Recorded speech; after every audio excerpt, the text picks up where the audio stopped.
New at 11 o'clock, health concerns at a local high school. A parent fears mold is making her daughter sick, and she wants more to be done at Jensen Beach High School. WPTV News Channel 5's Megan McRoberts has the latest from the school district and today's health department inspection. Well, the school district confirmed for me that there has long been a leak in the roof in the auditorium here at Jensen Beach High School, but to date, no mold tests have been conducted despite a mother's new concerns that mold is making her daughter sick. Families pack into the Jensen Beach High School auditorium for a chorus concert that Lee Genta's daughters will not be singing in. Because they're not allowed back in that building until we know there's no mold. Genta making that decision after her daughter's health complaints. She spends 100 minutes every school day in the auditorium for a chorus class. She's like, Mom, I'm getting this really weird rash on my chest when I'm in first period. I have a headache, you know, my eyes hurt, I'm having a little shortness of breath. But it wasn't happening on the way to school. It wasn't happening, you know, at home. So Genta visited the school. I need to see the environment. And as soon as I walked in, I could smell whether it was mildew or mold. It hit me like a ton of bricks. A doctor's note telling Genta's daughter to stay out of moldy environments. The school's removed water-damaged ceiling tiles and put in a dehumidifier. This is not a simple repair. The roof has to actually come off and the connections have to be reflashed. So it's a really big job. Garrett Grabowski, the school district's chief operations officer, says the leak's been an issue since Hurricane Irma. Have you guys actually ever done a mold-specific test in that building? So not that I'm aware of. What we do is we monitor temperature, humidity, and dew points and grains of moisture. So if there's no moisture, there's no mold. The health department visited the building Friday, but they do not test air quality, nor did they recommend testing for mold after a walkthrough. But I'm not going to put their health at risk because, you know, someone from the health department walked in and said, "Oh, I don't see any mold, I don't smell any mold, but I didn't test either." Now, the chief operations officer tells me that they are meeting with the contractor to discuss replacing the roof in the near future. From start to finish, that process could take up to 120 days. In Martin County, I'm Megan McRoberts. Back to you. A wet summer has made a mess for many local schools, causing some of them to delay opening. Heavy rains and moisture are in the air, and they've resulted in mold forming in several buildings. We have live team coverage on the matter tonight. Eyewitness News reporter Brianna Strunk is in Monroe County to share how mold could affect your health. But first, let's get to Haley Bianco. She joins us live in the studio with the latest school hit with this growing problem. Haley? Nick, around 5:30 yesterday evening, Pottsville parents were notified by email that John S. Clark Elementary Center tested above average for mold levels. As a precaution, the district closed the elementary center for the remainder of the week. But parents say they were left in the dark with many unanswered questions about the safety of their students. Working mom of three, Heather Weichel, made light of the situation by posting this on Facebook Tuesday morning. School day number 2, Caden's week off, and the other two are so excited to return. Weichel's youngest son, Caden, is at home after mold shut down the Pottsville Elementary Center Monday evening. Last week, teachers in the building reported a damp odor in the upper building of the elementary center, where kindergarten, first, and second grade classrooms are located. The district brought a testing agency in on Friday, but those results didn't come back until Monday night, after kids attended the first day of school. I guess us as parents were just wondering why would they even send the kids to school on Monday, knowing that there was already mold detected on Friday. Superintendent Jeffrey Zweibel notified the parents of 824 elementary students Monday night. They just say, you know, this is what's happening and the school's closed. We're just lost. We don't know where to turn. Should we call the doctor for, you know, checkups for these kids or what? We're not anticipating any problems, but it's always a good idea to just keep an eye on their children. They were only in for one day. I'm glad that we just caught this as quickly as we did. Zweibel blames the mold on recent heavy rain. He tells me they'll continue cleaning the building Wednesday. We'll do everything in our power to make sure that the building is safe and sound for not only students but for staff to return also. The complete test results will be in on Friday. Until then, the district is brainstorming how it can make up the missed days. Our goal is to reopen, we hope, on Tuesday. Going forward, the school district plans to increase air quality testing to prevent having to close for mold again. But at this point, the middle school and high school have not been tested since the spring. The superintendent says parents should keep an eye on their email for updates. Live in the studio, Haley Bianco, Eyewitness News. Haley, thank you. And including Pottsville, there are at least 7 school districts across our region that currently have mold issues. Parents and students might be wondering what happens if you are exposed to mold. Eyewitness News reporter Brianna Strunk asked the local doctor. She joins us now live in Stroud Township with more. Brianna? Candace, according to the owner of Pocono Urgent Care, we're surrounded by mold every day. He says mold allergies are hard to tell apart from the common allergy.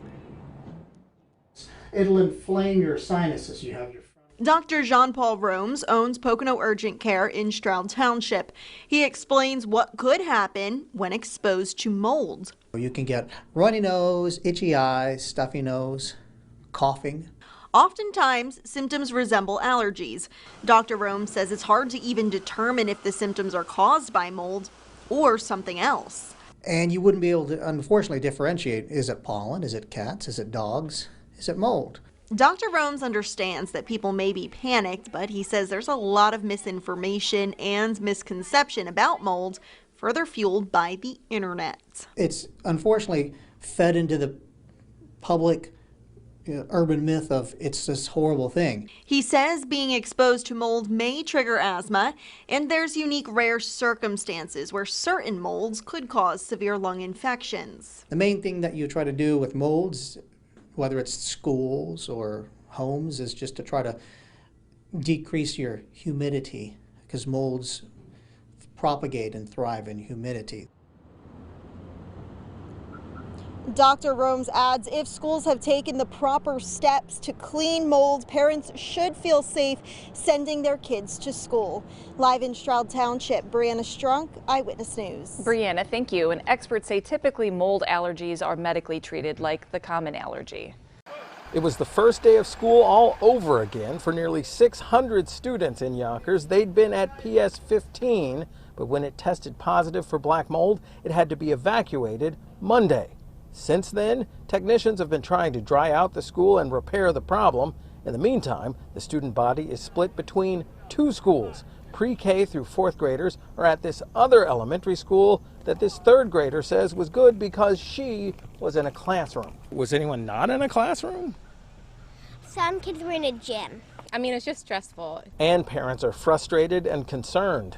We kind of knew about this black mold before school ended last year. She has a child at the stand-in elementary school, and here, a decommissioned Catholic school is where the 5th through 8th graders were sent. It was in response to concerns that the children would be sent to a high school, as we told you last week. We could get bullied by like these giants. That didn't happen, but it doesn't mean there weren't other problems. Today, all we did was color because we had nothing to do.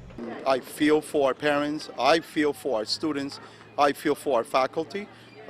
This is a difficult experience. The superintendent said in the best case scenario, the engineers will fix the problem of mold and have the school back up and running within a week or 2. In a worst case scenario, though, it could take 3 to 4 months before students are able to leave these temporary schools and head back. Parents we talked with said they're hoping for the best but are preparing for that worst case scenario. It couldn't have happened at a worse time. During a tight budget crunch, Baldwin County school officials say they're having to pick up the tab for a $30,000 mold problem found at Foley Middle School. This mold was found just before the start of the school year. Fox 10 News reporter Hubert Tate has the story. This is the first year of classes at the brand new Foley Middle School. But before the school year even began, there was a problem. A construction worker found mold in the ceiling. Leaders realized they had a problem on their hands only days before the new school year. To prevent from closing the school, leaders decided to foot the bill. But the bill itself is $30,000. But the kids come first, so I guess as long as they respond to it quick enough and Got it taken care of, everybody be all right. Having to pay any amount for cleanup was painful for a school district that had to lay off more than 150 people last week. This is not the time to be paying for a mold bill. School leaders have asked for reimbursement from the construction company. I can tell you that the funds are tight, and when we do have an issue involving a contractor or any of his subcontractors, we want to deal with that and ask them to pick up what they messed up. Board members say the mold problem is fixed and no students or staffers should be concerned. But the main concern now for leaders is whether or not the construction company will foot the bill. In Foley, Hubert Tate, Fox 10 News. The company that was in charge of the site is JF Pate and Associates. We contacted them this afternoon. The manager says the company hasn't received any correspondence from the district about the mold or paying for its removal. Fox 10 News will let you know what happens. 6:03 is the time this morning, and another day of no school for students and staff at Peabody Elementary. We have Action News 5 Cindy Hawkins live with more about the closure after mold was detected last week. Cindy? Andrew, Memphis Shelby County Schools leaders tell us throughout this closure, they are working in 4 stages to ensure a safe return for both students and staff. Those stages being mitigation, testing, deep cleaning, as well as determining next steps for this school. They say mold was detected last Thursday and closed school the following day, last Friday. And they told parents again through their communication system last night that the schools would be closed again today as deep cleaning continues throughout the morning. The mold was detected on the first floor. They say that's coming from recent storms, but they closed the entire school as a precaution. And as of this morning, we're working to learn if anyone has gotten sick from the mold. Memphis Shelby County Schools leaders also say this school, Peabody Elementary, was built back in 1909, so it's a pretty old building. They say it's one of 33 schools throughout the district that's more than 70 years old, so they're working to continue to advocate for funding to just work on the infrastructure at that school as well as other schools across the district. For now, I'm live in Memphis. Sydney Hawkins, Action News 5.